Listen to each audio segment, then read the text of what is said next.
位观众，大家平安吉祥。今天我各位要讲海草引。你们各位有到海边去欣赏过大海的这个无边无广大的那种广阔美景，尤其大海的这个海草那个波浪的那个声音，或者假如有一个山流水跟大海结合，这个音声很美妙无比，叫海草音。一般就是说佛教里面呢唱的赞偈有好多的不同的这个调门，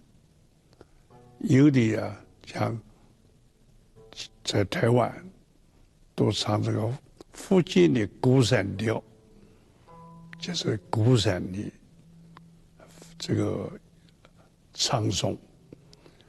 有的过去在大陆，他唱的呀海草音，相传是曹志健呐，当初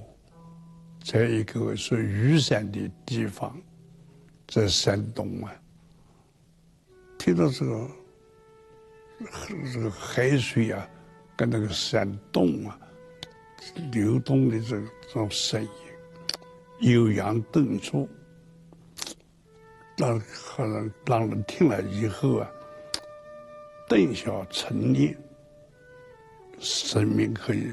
升华。他觉得这美妙的音乐，所以他就把它记录这个下来。后来佛门里面唱诵了，就以这个调了，就叫海草音，悠扬顿挫，雄壮庄严，更加的美妙。所以佛教里面除了说这许多音调以外，这佛教讲梵音嘛，梵就是清净的意思。这个音声呢，你听了以后，不让你烦躁，不让你要妄想，让你很安然、很清净的。所以叫梵音。在普门品里面，梵音、海草音啊，梵音或者都能可以让人呢，都是佛教的好的音乐，听了以后啊，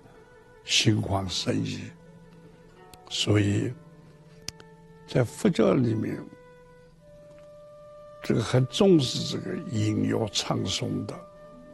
这是曲高和寡。佛教的这个海草音啊，它不像一般的用这个什么钢琴啦、风琴啦，有很多的这个吉谱啊，有很多的这个乐器。佛教它没有乐器的，它就用很单调、单课、余清某一个单音，叮当咚咚，它是一个音，不像那个风琴当当当当好多的音。这个单音就是靠你呀，要用那种稳重曲折的在这个，把它唱得像海草澎湃一样，就是一种各位大家找好的道场寺院，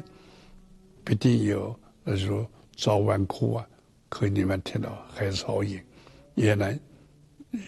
得到增加信心。祝福大家。